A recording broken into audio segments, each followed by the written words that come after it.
BSF दीदी,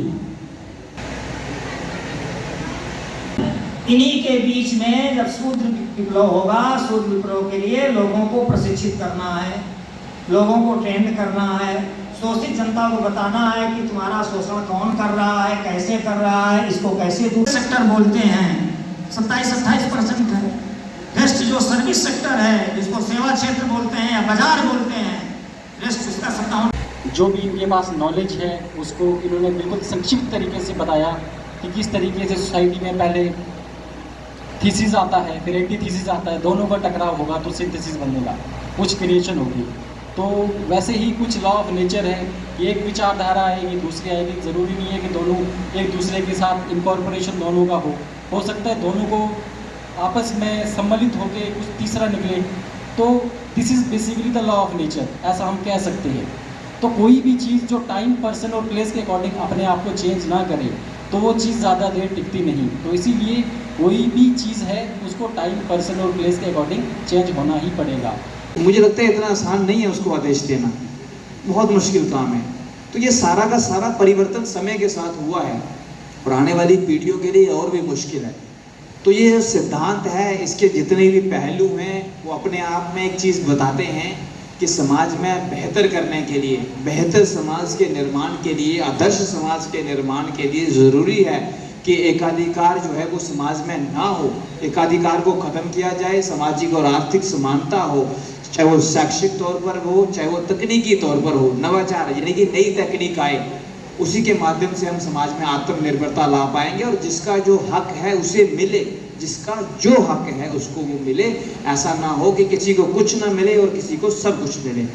तो इन्हीं चीज़ों पे मुझे लगता है कि ये सारी की सारी आपकी, जितना मैं समझ पाया हूँ, आपकी वर्कशॉप जो है वो इस पर जो है वो केंद्रित भी देखना है, सामाजिक भी देखना है, पर निश्चित तौर पर व्यक्तिगत तौर पर मेरा ये मानना है कि आर्थिक पहलू जो है वो बड़ा महत्वपूर्ण पहलू है। जितनी भी, क्योंकि मैं जिस क्षेत्र से आता हूँ, नीतियाँ बनती हैं उसमें एक अर्थ एक बहुत महत्वपूर्ण पहलू है और उसमें कोई दो राय नहीं है कि साम्यवाद और पूंजीवाद के बीच का जो एक स्थान हम देखते हैं वो एक बड़ी निर्णायक भूमिका निभा सकता है कि जिसमें किसी एक के हाथ में एकाधिकार ना रहे। और इस बात का जो है वो एक बड़ा अपना एक मजबूत स्टैंड है कि एकाधिकार जो है वो नहीं होना चाहिए। अगर एकाधिकार हो तो एक अच्छे समाज का निर्माण नहीं हो सकता। तो निश्चित तौर पर अर्थ एक महत्वपूर्ण पहलू है और एकाधिकार जो है उसको किस तरीके से जो है वो हटा के एक ऐसी व्यवस्था जो सिद्धांत भी है प्रभुता की, किस तरीके से सामाजिक और आर्थिक समानता जो है वो सुनिश्चित की जा सके, उस पर होगी तो कोई नई बात होगी। और जब भी आपस में बात होगी तो कोई नई बात निकल के आएगी। आज इस कार्यक्रम में मैं देख रहा था उन्हीं सिद्धांतों की चर्चा हो रही है और वास्तव में जो एक जीवंत समाज है, सादे शब्दों में कहें तो जीने वाला, जिसके भीतर आप कह सकते हो कि आत्मा है, चेतना है, जो जीवंत समाज है, उस समाज का हिस्सा है चर्चा होना, इस तरीके के कार्यक्रम होना, देखना। एक तो हो गया कि हम किसी दर्शन को फॉलो करते हैं, हम किसी फिलोसफी को फॉलो करते हैं, पर दूसरी चीज़ ये है कि फिर उसको जमीन पे उतारना कैसे है, उतारने का प्रयास करते हैं।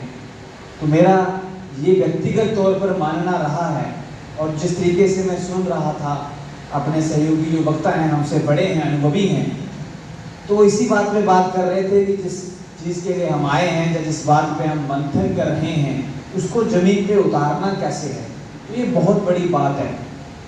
और ऐसे ही जो जिन विचारधाराओं ने जिन दर्शन शास्त्रों ने खुद को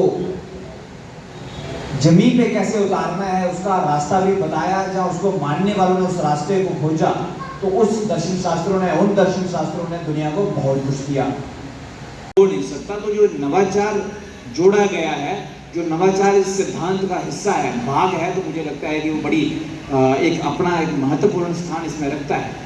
और दूसरा, आत्मनिर्भरता की बात की गई है कि समाज के जो विभिन्न तबके हैं उनमें समानता तो लानी ही लानी है, बट उसके साथ साथ आत्मनिर्भर भी बनाना है। और ये नवाचार जो है वो आत्मनिर्भरता लाने में पूरी तरह से सक्षम है। और हम कह सकते हैं कि ये एक ऐसा तरीका है जिसके माध्यम से समाज में जो है वो आत्मनिर्भरता लाई जा सकती है और एकाधिकार का जो उसको जो है उसको तोड़ा जा सकता है। तो कुल मिला के जितने भी सिद्धांत हैं और इस सिद्धांत के जितने भी पहलू हैं वो अपने आप में यही कहते हैं कि एक अच्छे और बेहतर समाज का निर्माण करना है, एक अच्छे समाज का निर्माण करना है। और अच्छे समाज का निर्माण इसके तहत एक लक्ष्य है और उस लक्ष्य को पाने के लिए या किस तरीके से पाया जा सकता है उसकी हम चर्चा कर रहे हैं। तो इस तरीके के जो वर्कशॉप हैं, इस तरीके के कार्यक्रम हैं, निश्चित तौर पर समाज में एक नई चेतना लाते हैं, एक नई सोच लाते हैं, एक नया मंथन कराते हैं। जैसा कि मैंने कहा, संभव है आपके विचारों से मैं सहमत ना हूँ, जब मेरे विचारों से आप सहमत ना हो, ये संभव है। और ये क्योंकि हम लोकतांत्रिक व्यवस्था में रहते हैं तो आमतौर पर हम इसका हिस्सा बन चुके होते हैं कि कभी कभी जो है, कभी क्या ज़्यादातर हम दूसरे के विचारों से जो है हमारे विचारों का आपसी टकराव होता है। लेकिन जब भी बात होगी, जब भी चर्चा होगी, सकारात्मक चर्चा होगी, पॉजिटिव डिस्कशन होगी, तो निश्चित तौर पर अच्छा ही निकल के सामने आएगा। तो इस तरीके के कार्यक्रम समाज में चेतना लाते भी हैं, चेतना लाते भी रहेंगे। और निश्चित तौर पर जिस अर्थ की हम बात करते हैं, आर्थिक तंत्र की हम बात करते हैं, सामाजिक तंत्र की हम बात करते हैं, उसके लिए एक बड़ा लंबा सफ़र जो है वो तय किया जाना बाकी है। जैसे कि मेरे वरिष्ठ सहयोगी बोल रहे थे